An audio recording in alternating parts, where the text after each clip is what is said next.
Hello students and my dear friends, I am Dr. Shalini Shukla and today is 18th of November 2021, Thursday.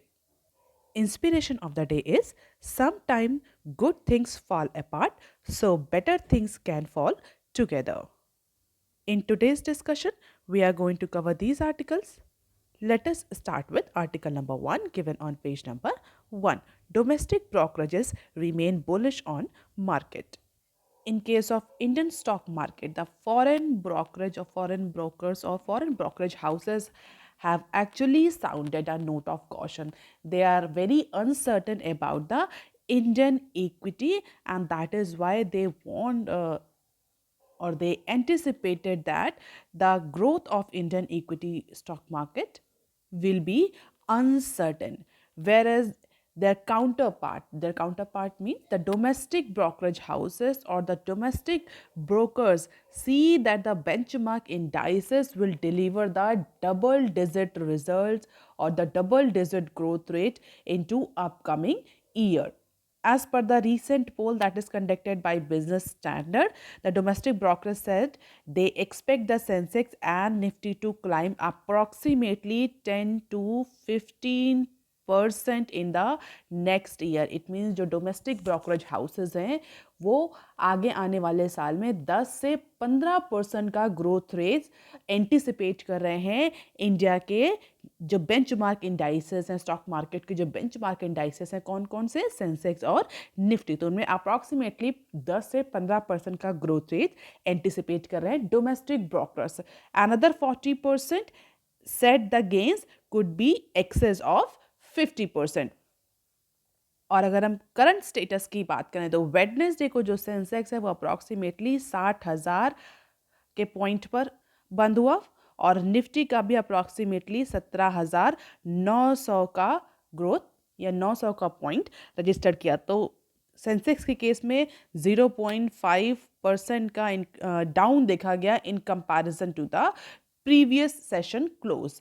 और जैसा anticipate किया जा रहा है जो डोमेस्टिक ब्रोकरेज हाउसेस हैं जो डोमेस्टिक ब्रोकर्स हैं अगर वो उनके एंटिसिपेशन को कंसीडरेशन में लिया जाए अगर 15% का रैली करंट लेवल से रजिस्टर्ड किया जाए तो सेंसेक्स जो है वो आगे आने वाले साल में 70,000 तक का पॉइंट क्रॉस कर लेगा और जो निफ्टी है वो 20,000 या हम बोल सकते हैं 20,500 तक का पॉइंट क्रॉस कर लेगा if we take the domestic anticipation into consideration.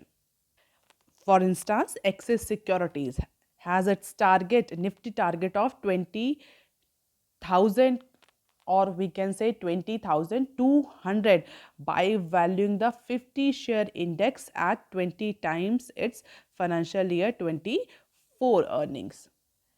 Same has been targeted by Angel, IIFL and other brokerage houses. But yes, there is a unanimity in the consideration or in the participation of retail investors and mutual funds. So 80% of the participants, those who have participated into this poll of Business Standard, they said that the main driver of market growth will be the retail investors and mutual fund, not the foreign portfolio investors. So बहुत ज़्यादा आगे आने वाले time में foreign investors या overseas investors का participation नहीं देखा जा रहा इंडिया की स्टॉक मार्केट में और उसके बहुत सारे रीज़न हैं और सबसे जो बड़ा रीज़न इसको हम बोल सकते हैं मेन जो फैक्टर है दैट इज़ अनसर्टेनिटी। और जैसा कि हम सभी जानते हैं कि फिच S&P और जो अदर मेजर एजेंसीज़ हैं जो अदर फोरकास्टिंग एजेंसीज़ हैं रिसर्च बेस्ड कंसल्टेंसीज़ हैं उन्होंने इंडिया के आउटलुक को लेकर के बहुत अच्छे प्रोजेक्शंस नहीं दिए हैं। उसको देखते हुए जो जो पार्टिसिपेंट्स हैं उनका ये कहना है कि बहुत अच्छा इन्वेस्टमेंट या ओवरसीज इन्वेस्टमेंट नहीं आएगा आगे आने वाले साल में इंडिया के स्टॉक मार्केट में। And this is all about the market mood and definitely do not need to remember this data, it is just a poll so you can have just a glimpse of it in order to better understand the upcoming situation of Indian stock market. So these particular pie chart talk about the return expectation, main drivers, asset class, IPO market, best risk for equity, market position in next year, earning growth in next year, and overall economic situation into the upcoming year. So these are the questions that have The business standard has asked from the different participants and they have responded accordingly. So you can just have the glimpse of it in order to understand the mood of investors. Now let us look into the article number 2 that is given on page number 4.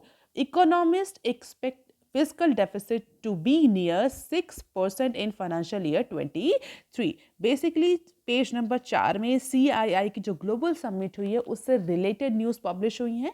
तो मैंने सारी news को एक column में एक article में combine करने की कोशिश करी है. 3-4 न्यूज़ पब्लिश हुई हैं CII के एक जो ग्लोबल समिट है उससे रिलेटेड. पहली न्यूज़ तो ये है कि इकोनॉमिस्ट जो हैं वो आगे आने वाले टाइम में, आगे आने वाले फाइनेंशियल ईयर में यानी फाइनेंशियल ईयर 23 तक इंडिया का कितना फिस्कल डेफिसिट एंटिसिपेट कर रहे हैं, क्योंकि पैंडेमिक से अब इंडिया रिकवर कर रहा है, ग्रोथ की स्टेज पर आ चुका है. तो डेफिनेटली जो एक्सपेंडिचर है गवर्नमेंट का वो बढ़ेगा, मार्केट में मनी सप्लाई बढ़ेगी. क्यों? In order to support the growth. अगर ग्रोथ को सपोर्ट करना है तो मार्केट में मनी सप्लाई और एक्सपेंडिचर गवर्नमेंट को बहुत सारे फ्रंट पे इन्वेस्टमेंट एक्सपेंडिचर बढ़ाने पड़ेंगे and that will definitely leads to the fiscal deficit.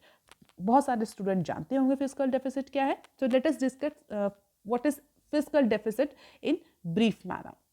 तो बहुत साधारण सी भाषा में, सिंपल सी भाषा में हम बोले से तो fiscal deficit is a shortfall in government income compare to its spending. तो गवर्नमेंट की इनकम और एक्सपेंडिचर के बीच के जो डिफरेंस होता है उसको हम सीधे सीधे फिस्कल डेफिसिट बोलते हैं. फिस्कल मीन्स क्या होता है? Anything which is related to money.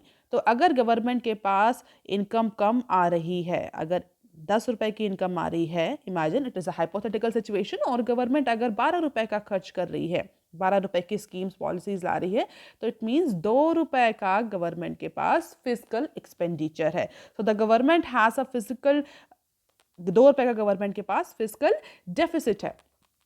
So the government has a fiscal deficit in a spending beyond its mean. A fiscal deficit is simply calculated as a percentage of GDP. GDP के percentage के terms में fiscal deficit को calculate किया जाता है.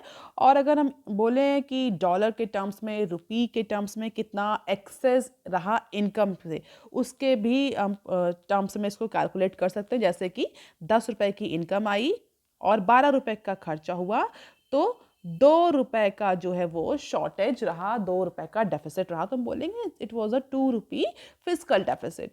So this is a very simple phenomena of physical deficit. तो इसी physical deficit को जो इकोनॉमिस्ट हैं उन्होंने एंटिसिपेट किया है कि आगे आने वाले फाइनेंशियल ईयर, फाइनेंशियल ईयर 23 तक इंडिया में गवर्नमेंट का एक्सपेंडिचर बढ़ेगा इकोनॉमी को सपोर्ट करने के लिए. और इसके अलावा जिस तरह से रॉ मटेरियल, कमोडिटी और क्रूड ऑयल के प्राइसेस बढ़ रहे हैं, उन सारे फैक्टर्स को कंसीडर करते हुए global observer of the Indian economy are feeling the quick consolidation in India's fiscal policy may not be in the right way to go ahead, and that only gradual path must be embarked to ensure the growth inches above the expectation. तो बहुत ज़्यादा impact नहीं पड़ने वाला, 6% तक का physical deficit का target या एंटिसिपेशन कर रहे हैं इकोनॉमिस्ट. और अगर हम इंडिया की बात करें, इंडिया के केस में FRBM एक्ट, आई थिंक सबको पता होगा, FRBM एक्ट के तहत गवर्नमेंट जो जनरली टारगेट सेट करके रखती है फिजिकल डेफिसिट का, वो 3% का रहता है. 3% या उससे नीचे का टारगेट रहता है. हालांकि अभी ये टारगेट अचीव नहीं किया जा सका है एक भी बार, बट यस जो इन जनरल टारगेट रहता है वो 3% का रहता है. और हम देख सकते हैं कि उसके कंपैरिजन में जस्ट डबल जो फिजिकल डेफिसिट है उसको एंटिसिपेट किया जा रहा है.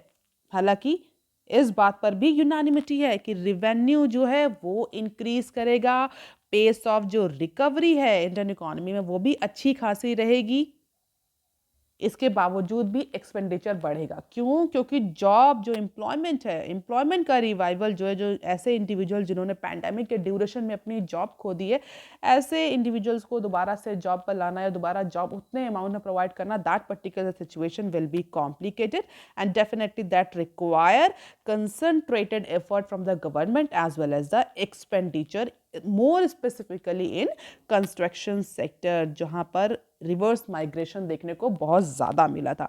तो इकोनॉमिस्ट का ये कहना है कि जॉब प्रोवाइड करना will be the very challenging task for the government, और इसी वजह से गवर्नमेंट को कंटिन्यूअसली सपोर्ट करना पड़ेगा, और जो कि आगे जा कर के फिस्कल डेफिसिट लीड करेगा।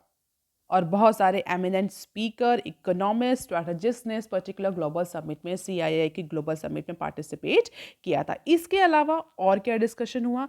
इसके अलावा अगर हम बात करें तो कई सारे मिनिस्टर्स ने भी पार्टिसिपेट किया था। तो दूसरी जो न्यूज़ कवर हुई है वो ये है, government to invite bid for 5 to 6 PSUs by December January. So government will invite financial bid. किस लिए इनवाइट करेगी financial bid? For privatization of 5 to 6 public sector undertakings. Approximately दिसंबर और जनवरी तक, या हम बोल सकते हैं जब Q3 एंड होने वाला है उस नेक्स्ट फाइनेंशियल ईयर का, तो गवर्नमेंट 5 से 6 PSUs के लिए, प्राइवेटाइजेशन के लिए ए बिड इनवाइट कर सकती है as per the department of investment and public asset management, जिसको शॉर्ट फॉर्म में हम दीपम कहते हैं, और हम कई बार डिस्कस कर चुके हैं। DIPAM is responsible department for PSUs privatisation. तो 19 सालों के बाद, after 19 years, privatisation of 5 to 6 PSUs will take place this year itself, जो कि उन्होंने CII की ग्लोबल समिट में बोला है। CII के ग्लोबल समिट में किसने बोला? मिस्टर पांडे, जो कि एक दीपम डिपार्टमेंट में काम करने वाले ऑफिशियल है, इसको बोलते हैं सेक्रेटरी हैं डिपार्टमेंट के। सो कौन कौन से ऐसे ऑर्गेनाइजेशंस हैं या PSUs हैं जिनको कंसीडर किया जा रहा है? जिसमें BEML है, Shipping Corporation of India, Central Electronic, Neelachal Ispat, Pawan Hans, all these are the prominent PSUs जो कि आगे आने वाले टाइम में प्राइवेटाइजेशन के लिए जाएंगे। And Deepam secretary has also says that कि जो LIC का IPO है वो भी जनवरी से मार्च तक के क्वार्टर में आ जाएगा। तो इस फाइनेंशियल ईयर में गवर्नमेंट ने जो भी टारगेट सेट किया है प्राइवेटाइजेशन के थ्रू, जो भी रेवेन्यू टारगेट सेट किया है, government is on the path to achieve those target. इसके अलावा CII की जो समिट उसमें और क्या डिस्कशन हुआ? जॉब डेवलपमेंट, या हम ये बोल सकते हैं जॉब जनरेशन या एम्प्लॉयमेंट जनरेशन को लेकर के भी कुछ डिस्कशन हुआ, जहां पर इस न्यूज़ को कवर किया है बिजनेस स्टैंडर्ड ने। Need 100 million jobs in next 10 years as per the expert. अभी हमने डिस्कस किया कि जॉब को प्रोवाइड करना, एम्प्लॉयमेंट जनरेट करना एक बहुत बड़ा चैलेंज होगा इंडियन गवर्नमेंट के पास फॉर अपकमिंग ईयर्स। और अगर नीड की बात करें, कितनी नीड है, जो कंस्ट्रक्शन या इंफ्रास्ट्रक्चर में जो रिवर्स माइग्रेशन के थ्रू जो अनएम्प्लॉयमेंट हुआ है, उसके अलावा और भी डेली वर्कफोर्स में एडिशन होते हैं, तो आगे आने वाले टाइम में इंडियन इकोनॉमी में को अप्रॉक्सीमेटली कितनी जॉब्स या कितनी वैकेंसीज की ज़रूरत होगी in order to absorb its labour force working hands. Otherwise that में लीड्स टू डेमोग्राफिक डिजास्टर। क्यों? क्योंकि इंडिया के केस में India is the youngest country in the world. आगे आने वाले टाइम में वर्किंग हैंड्स बढ़ेंगे, और अगर वर्किंग हैंड्स बढ़ेंगे तो उनको जॉब प्रोवाइड करना भी गवर्नमेंट की जिम्मेदारी है। अदरवाइज दैट में leads to demographic disaster instead of demographic dividend. क्या रिक्वायरमेंट है, क्या एंटिसिपेशन है, एक्सपर्ट या इकोनॉमिस्ट क्या एंटिसिपेट कर रहे हैं इंडियन इकोनॉमी को लेकर के? So as per the CII global summit expert negotiation, the country need approximately 100 million jobs in formal sector in the upcoming next 10 years. तो आगे आने वाले टाइम में अगर इंडिया ये चाहता है कि जो डेमोग्राफिक डिविडेंड इंडिया का रियलाइज हो रहा है और इसे रियलाइज करना चाहता है, तो अप्रॉक्सीमेटली 100 मिलियन की जॉब जनरेट करनी पड़ेगी आगे आने वाले 10 सालों में, more specifically in formal sector और ऑर्गेनाइज सेक्टर। इन अनऑर्गेनाइज्ड या इनफॉर्मल सेक्टर को यहाँ पर कंसीडर नहीं किया जा रहा, सिर्फ ऑर्गेनाइज सेक्टर में 100 मिलियन की जॉब की रिक्वायरमेंट बताई जा रही है। Apart from it, experts are also saying that India should get into the global supply chain to generate many of those by negotiating trade deals effectively। तो जो trade deals India negotiate कर रही है उसको अगर इफेक्टिवली नेगोशिएट करके ले जाती है इंडिया तो या गवर्नमेंट, तो उस केस में ये जो डील्स हैं, जो आज डील साइन हो रही हैं, कल ही हमने डिस्कस किया था कि ईयू के साथ साइन हो रही हैं, यूएई के साथ इंडिया नेगोशिएट कर रही है, यूके के साथ इंडिया नेगोशिएट कर रही है ट्रेड डील, ऑस्ट्रेलिया के साथ। अगर ये डील्स जो हैं ट्रेड, इंटरनेशनल ट्रेड डील, अगर ये इफेक्टिवली साइन हो जाती हैं तो आगे आने वाले टाइम में these deal will be responsible और will generate lot of employment because of increase in business. So experts are saying that we need approximately 100 million jobs in next 10 years, which mean that non-agriculture sector has to generate approximately 14% job growth every year. Why they are talking about agriculture sector? अगर आप देखें तो agriculture sector is one of the very important sector in terms of employment generation. If you see the data, you will find that most of the jobs are being, और एक significant number की जो jobs हैं वो agriculture sector provide करता है India में, followed by manufacturing. हालांकि सर्विस सेक्टर का सबसे ज़्यादा कंट्रीब्यूशन है जॉब जनरेशन में, लेकिन जो एक्सपर्ट्स हैं उनका ये कहना है जो आगे आने वाला समय है उसमें सर्विस सेक्टर 100 मिलियन की जॉब्स तो प्रोवाइड नहीं कर सकता, इतना सर्विस सेक्टर ग्रोथ नहीं कर सकता. क्यों? क्योंकि सर्विस सेक्टर में कैपिटल और लेबर का जो रेशियो बहुत ज़्यादा अच्छा नहीं रहता, या हम बोल सकते हैं कि ज़्यादा कैपिटल इंटेंसिव होता है सर्विस सेक्टर, लेकिन उस रेशियो में जॉब जनरेशन नहीं होता. जबकि मैन्युफैक्चरिंग और एग्रीकल्चर सेक्टर की अगर हम बात करें, जितना कैपिटल डिप्लॉयमेंट होता है उसके कंपैरिजन में, उसके रेशियो में जॉब जनरेशन ज़्यादा होता है. तो मैन्युफैक्चरिंग और एग्रीकल्चर जो सेक्टर है, जिसको हम प्राइमरी और सेकेंडरी सेक्टर भी बोलते हैं, उसमें जॉब जनरेशन का पोटेंशियल ज़्यादा होता है in comparison to service sector.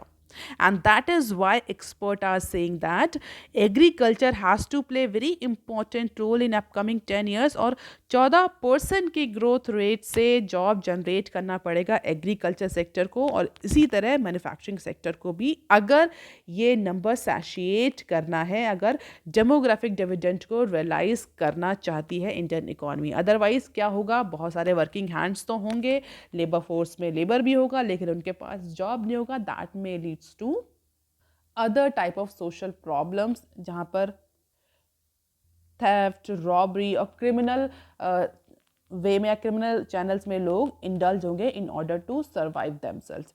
And that is why expert are saying that government should start working on this as per this anticipation, as per this forecast. Now let us look into the article number 3 that is given on page number 4. WTO meet permanent food security fix on table. India will pitch for finding a permanent solution. Permanent solution for what? For issue of public stock holding for food security at upcoming 12th ministerial conference of WTO. इसका मतलब WTO की 12th ministerial conference होने वाली है. तो आप इस पर थोड़ी सी नज़र रखेंगे कि कॉन्फ्रेंस कहाँ होने वाली है, किस जगह पर होने वाली है, और कौन कौन पार्टिसिपेट करेगा इस पर्टिकुलर कॉन्फ्रेंस में, क्या थीम होगी, कौन कौन से टॉपिक हैं जो डिस्कस होंगे. इंडिया का जो अपना कंसिडरेशन है, या जो इंडिया इस पर्टिकुलर फोरम में, प्लेटफॉर्म में डिस्कस करने जा रहा है, वो ये है कि जो पब्लिक स्टॉक होल्डिंग्स है उसको लेकर के कुछ इश्यूज़ हैं. Public stock holding for food security provide करने के लिए कुछ स्टॉक होल्डिंग करनी पड़ती है फूड आइटम्स की, उसको लेकर के कुछ इश्यूज़ हैं जो कि इंडिया इस बार की WTO की मिनिस्ट्रियल समिट में डिस्कस करेगा. That will kick start from November 30 as per the Indian officials. और इसके अलावा, इस इशू के अलावा बहुत सारे और भी इश्यूज़ हैं एग्रीकल्चर से रिलेटेड जो कि इंडिया नेगोशिएट कर सकता है आगे आने वाली WTO की मिनिस्ट्रियल कॉन्फ्रेंस पे. So India along with G33 is a group of nation. तो आप मुझे कमेंट सेक्शन में लेकर बताइए, आपने G7 सुना होगा, G20 सुना होगा, ये G33 क्या है और इसमें बेसिकली कौन कौन से कंट्रीज़ इन्वॉल्व होते हैं. तो अभी मैं यहाँ नहीं बताऊँगी G33 क्या है, आप मुझे कमेंट सेक्शन में लेकर बताइए व्हाट इज G33. तो India along with G33 that is group of nation has been engaging in finding the permanent solution for public stock holding issues, जिसको लेकर के बहुत ज़्यादा चैलेंजेस इंडिया को भी और अदर कंट्रीज़ को भी फेस करने पड़ते हैं, क्योंकि फूड सिक्योरिटी अगर प्रोवाइड करनी है तो स्टॉक होल्डिंग्स करनी पड़ेगी और उसके लिए कई सारे चैलेंजेस है, लीगल हर्डल्स जनरेट होते हैं. And India is very hopeful कि आगे आने वाले टाइम में जो पब्लिक स्टॉक होल्डिंग है और जो डोमेस्टिक सपोर्ट है उसको डिस्कस किया जाएगा इस फोरम में. हालांकि डिस्कशन होगा कि नहीं होगा, that is a part, separate part of discussion, कि कितना इंडिया के जो सबमिटेड इश्यूज हैं उनको कंसीडर किया जाएगा. It believe that the draft text on agriculture that was formed up 4 months ago by WTO panel is completely imbalance. जो कि ड्राफ्ट एक्चुअली प्रपोज किया गया है इस मिनिस्ट्रियल कॉन्फ्रेंस के लिए, जो इश्यूज प्रपोज किए गए हैं WTO के थ्रू कि इन इश्यूज पर डिस्कशन होगा और इस रूल को या नॉर्म्स को इम्प्लीमेंट किया जाएगा या इसको रेटिफाई किया जाएगा. तो इंडिया का ये कहना है कि वो जो ड्राफ्ट है वो कम्प्लीटली इम्बैलेंस है. बहुत सारे इंपॉर्टेंट इश्यूज जो हैं डेवलपिंग कंट्रीज के जो इश्यूज हैं उनको कंसीडर नहीं किया गया है. And India felt that this dampen the prospect of any reasonable outcome of on agriculture eight 12th ministerial conference, जो कि डेवलपिंग नेशन से कतई फेवर में नहीं होने वाली है. और इंडिया का अदर G33 नेशंस के साथ यही स्टैंड है कि इस particular public stock holding pile का जो इशू है इस पर परमानेंट सोल्यूशन निकाला जाए, जिससे कि जो वर्ल्ड में अप्रॉक्सीमेटली 800 मिलियन हंगरी पीपल हैं. हंगर मिटिगेट करना इस बार का सस्टेनेबल डेवलपमेंट जो गोल्स हैं, SDG जो गोल्स हैं उनमें से एक बहुत इंपॉर्टेंट गोल है. तो 800 मिलियन का जो नंबर है, जो ऐसे इंडिविजुअल्स जो हंग्री हैं, जिनको प्रॉपर फूड प्रोवाइड नहीं हो रहा, इस पर्टिकुलर चैलेंजिंग सिचुएशन को WTO ऐसे नेग्लेक्ट नहीं कर सकता. It is very important. एक 800 मिलियन पीपल के फूड सिक्योरिटी से रिलेटेड है ये इशू, जिसको ड्राफ्ट में कंसीडर नहीं किया गया. तो इंडिया ने इस बार मिनिस्ट्रियल कॉन्फ्रेंस में इस पर्टिकुलर एग्रीकल्चर रिलेटेड और स्टॉक होल्डिंग रिलेटेड इश्यूज को डिस्कस करने के लिए अपना सबमिशन दिया है. Under the trade norm, WTO members food subsidy bill should not breach the limit of 10% of the value of production based on the reference price of this financial year 88. तो 10% से ज़्यादा amber box और green box, if you remember, 10% से ज़्यादा subsidy नहीं दे सकता कोई भी कंट्री अपने एग्रीकल्चर कंपनीज को या फार्मर्स को, जिससे कि एक लेवल फील्ड बनी रहे ग्लोबल लेवल पे. WTO का ये बेसिकली पर्पस था कि 10% से ज़्यादा अगर आप सब्सिडी देंगे तो जो बड़े बड़े कंट्रीज़ हैं, एग्रीकल्चर बेस्ड कंट्रीज़ हैं, वो अपने फार्मर्स को ज़्यादा से ज़्यादा सब्सिडी देंगे और इंटरनेशनल मार्केट में जो फूड प्रोडक्ट्स हैं, एग्रीकल्चर प्रोडक्ट्स हैं, उन कंट्रीज़ के सस्ते होंगे दूसरे कंट्रीज़ के कंपैरिजन में. तो होगा क्या कि कुछ कंट्रीज़ जो हैं वो डिसएडवांटेज की सिचुएशन में आ जाएंगे. और इसी को लेकर के WTO ने एक नॉर्म रखा था कि 10% से ज़्यादा सब्सिडी नहीं होनी चाहिए.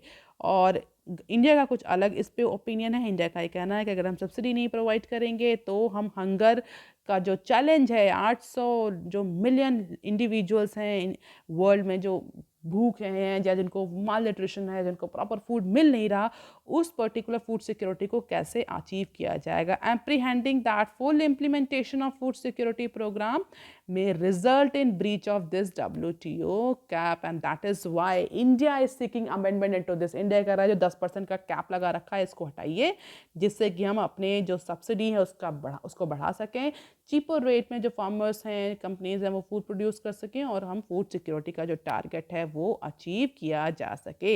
हालांकि इंडिया का सिर्फ इतना ही कहना है कि एग्रीकल्चर और फूड के केस में आप ये कैप हटा दीजिए, बाकी आप अगर रखना चाह रहे हैं तो you can have this cap. Let us look into the upcoming ministerial conference कि क्या डिसीजन होता है उसमें. आप देख लेते हैं some other news clips. India draw $1.93 billion fintech investment in Q3 tops APAC. India continue to lead financial technology investment in Asia Pacific region. APAC means Asia Pacific region. So in Asia Pacific region, India is leading the rank or leading the list in terms of investment, more specifically in financial technology. तो S&P global market intelligence के according India में इस बार approximately $1.93 billion का investment हुआ है, जिसमें approximately 66 deals हुई हैं into the Q3 of financial year 21, और जिससे कि इंडिया टॉप लिस्ट पे बना हुआ है in terms of investment in fintech sector. And at an aggregate level investment in Asian fintech companies surge to 68% sequentially to $5.47 billion in Q3 and notching a new quarterly high since the first quarter of financial year 2019, जिसमें India जो है वो top कर रहा है list को. अब देख लेते हैं next clip. RBI digital currency may see pilot launch in Q1 of next fiscal. So Reserve Bank of India की जो सेंट्रल बैंक की जो डिजिटल करेंसी है, जिसको CBDC भी हम बोल रहे हैं, central bank digital currency CBDC, तो ऐसा एंटिसिपेट किया जा रहा है कि आगे जो नेक्स्ट फाइनेंशियल ईयर यानी फाइनेंशियल ईयर 23 उसके Q1 में पायलट लॉन्च होगा CBDC का। तो as per the State Bank of India's annual banking and economic conclave, RBI representatives said that they are actually preparing themselves to launch CBDC into Q1 of next fiscal year, जिसकी बहुत time से preparation हो रही है। और RBI का ये move ये ज़रूर तय करेगा कि इंडिया में डिजिटल करेंसी, क्रिप्टो करेंसी को लेकर के इन्वेस्टर्स का, पब्लिक का, गवर्नमेंट का क्या मूड है। हालांकि आपको एक बात यहाँ पर ध्यान रखनी चाहिए कि it is not like crypto currency. ये डिजिटल करेंसी तो ज़रूर होगी, but this will be regulated by RBI. तो ये टोटली क्रिप्टो करेंसी का फॉर्मेट नहीं होगा। अब देख लेते हैं next clip. 1.75 million received rupees 76,012 crore loans during festival period. अगर आप रेगुलरली मेरा न्यूज़ चैनल फॉलो कर रहे हैं तो आपको पता होगा इस न्यूज़ के बारे में। हमने डिस्कस किया था कि जब फेस्टिवल सीज़न आने वाले थे उससे पहले एक दो बार न्यूज़ डिस्कस भी करी थी, जहां पर सेंट्रल गवर्नमेंट ने बैंक्स को डायरेक्शन दिए थे कि बैंक जो है वो आउटरीच प्रोग्राम ऑर्गेनाइज करे for disbursing the loan, for allocating the loan, for increasing the loan disbursement। जहां पर फेस्टिवल सीजन में डिमांड को बढ़ाने के लिए सेंट्रल गवर्नमेंट ने बैंक्स को बोला था कि आप ज़्यादा से ज़्यादा लोन दीजिए, आउटरीच प्रोग्राम करिए, जिससे कि लोन ज़्यादा से ज़्यादा डिस्ट्रीब्यूटेड हो, फेस्टिवल सीजन में डिमांड जो है वो पिकअप हो और इंडिविजुअल्स जो हैं वो खरीदें, इकोनॉमिक एक्टिविटीज़ स्टार्ट हो। उसी पर्टिकुलर डायरेक्शन के तहत जो अभी डेटा आया है, क्योंकि फेस्टिवल सीजन एंड हो रहा है, तो उसके according banks have collectively sanction approximately 66,000 crore, जो कि 1.7 मिलियन इंडिविजुअल्स को डिसबर्स किए हैं। तो गवर्नमेंट का ये कहना, जो गवर्नमेंट डेटा है उसके according banks have collectively sanction approximately 76,000 crore loan to 1.7 million borrowers during the festival season. कब से कब के बीच में? अक्टूबर 16 से लेकर के नवंबर 7 तक, इस ड्यूरेशन में सारे पब्लिक सेक्टर बैंक्स ने आउटरीच प्रोग्राम रन किए थे in order to increase the loan. भाई लोन डिसबर्समेंट बढ़े, बोरोवर्स जो हैं वो ज़्यादा से ज़्यादा लोन लें, फेस्टिवल में जो डिमांड है उसको सपोर्ट किया जाए। और फेस्टिवल में हर सर्विस की और गुड्स की डिमांड बढ़ती है, तो इंडिविजुअल्स के हाथ में मनी रहे, एक्सपेंडिचर बढ़े, जिससे कि डिमांड बढ़े और इकोनॉमी ज़्यादा स्पीड में रिवाइव करे, कि ये गवर्नमेंट का टारगेट था। और जिसके तहत हम 76,000 करोड़ का लोन डिसबर्स हुआ केवल इस ड्यूरेशन में। और मोस्ट ऑफ जो लोन डिसबर्स हुए हैं वो 4 से 5 कैटेगरीज के बीच में ही हुए हैं। और इस एफर्ट्स में बैंक्स ने एनबीएफसीज के साथ भी कोलैबोरेट किया था। एनबीएफसीज के साथ कोलैबोरेट करके बैंक जो डिफरेंट सबटल एरियाज़ हैं, रिमोट एरियाज़ हैं, डिस्ट्रिक्ट हैं, वहाँ पर विजिट किया था, आउटरीच प्रोग्राम किए थे कई सारे, और बहुत सारे एफर्ट्स ये, जिससे कि इंडियन इकोनॉमी को रिवाइव किया जा सके लोन डिसबर्समेंट के थ्रू। पैसा मार्केट में सप्लाई करो, लोन दो, पैसा होगा इंडिविजुअल के हाथ में, they will do expenditure, they will do investment. तो फिलहाल के लिए ये आउटकम रहा इतने दिनों का जो बैंक्स ने आउटरीच प्रोग्राम किया था, बैंक्स और एनबीएफसीज ने मिल करके। So hopefully this will generate the और this will help the economic revival in upcoming quarters as well. अब देख लेते हैं next clip. No income tax NOC needed for voluntary liquidation says IBBI. So insolvency professional will not be requiring to obtain any NOC और any no due certification. किससे? Income tax department से। किस लिए? Voluntary liquidation process को अगर handle कर रहे हैं तो अब इनकम टैक्स डिपार्टमेंट के लिए इनकम टैक्स डिपार्टमेंट से इंसॉल्वेंसी प्रोफेशनल को किसी भी तरह का एनओसी या नो ड्यू सर्टिफिकेट नहीं लेना पड़ेगा as per IBBI. IBBI stands for insolvency and bankruptcy board of India. तो as per Insolvency and Bankruptcy Board of India, now insolvency professional do not require any sort of NOC। इससे क्या होगा? इससे ये होगा कि जो वॉलेंटरी लिक्विडेशन प्रोसेस है, जहाँ पर कंपनी, जो प्रमोटर्स हैं, खुद वॉलेंटरी अपनी कंपनी को लिक्विडेशन की प्रोसेस में ले जा रहे हैं without any court interruption, court proceedings, तो ये प्रोसेस जो है वो कंप्लाइंसेस के बर्डन से थोड़ा सा कम हो जाएगी। हम बोल सकते हैं वॉलेंटरी लिक्विडेशन प्रोसेस जो है वो आसान हो जाएगी, ईजी हो जाएगी। कंपनी पर डॉक्यूमेंटेशन को लेकर के कम जो बर्डन है वो थोड़ा सा रिड्यूस हो जाएगा। क्यों? क्योंकि एनओसी और no due certification income tax department से लेने में बहुत ज़्यादा मेहनत करनी पड़ती है, बहुत ज़्यादा टाइम कंज्यूमिंग प्रोसेस है, require lot of certification, and that is why IBB has decided that since onward no due certification, no NOC will be required for voluntary liquidation process। यहाँ पर आप याद रखेंगे voluntary, ना कि court initiated liquidation process। अच्छा, liquidation क्या होता है? अगर बहुत सिंपल फॉर्मेट में मैं आपको समझाऊं तो liquidation in finance and economy simply means the process of bringing a business into an end by distributing its asset to claimant. जो भी उसके क्लेमेंट हैं उनको उनके असेट्स या उनके पैसे रिटर्न करके बिजनेस को ख़त्म कर देना, बिजनेस को बंद कर देना। It is an event that usually occurs when a company is insolvent। Insolvent means it cannot pay its obligation when they are due। Company के पास अब पैसा नहीं, company is no longer profitable entity और अ गोइंग कंसर्न। अपने employ को पैसा नहीं दे सकती, अपने क्रेडिटर को उसका पैसा वापस नहीं कर सकती, कंज्यूमर को सर्विस नहीं प्रोवाइड कर सकती, तो सिंपली कंपनी कहती है now we are going to be liquidate, और जो भी पैसा मिलेगा वो इक्वली क्लेमेंट में डिस्ट्रीब्यूट कर दिया जाएगा। तो वॉलेंटरी लिक्विडेशन जो है उसके तहत एनओसी नहीं रिक्वायर होगा, and that will make this process more easy and less compliance burden। So that is all for today, student. If you want lecture PDF, you can join my Telegram channel. You can also follow me on other social media platforms. If you have any query and suggestion, you can write on comment section below. Please like, share and subscribe. Thank you.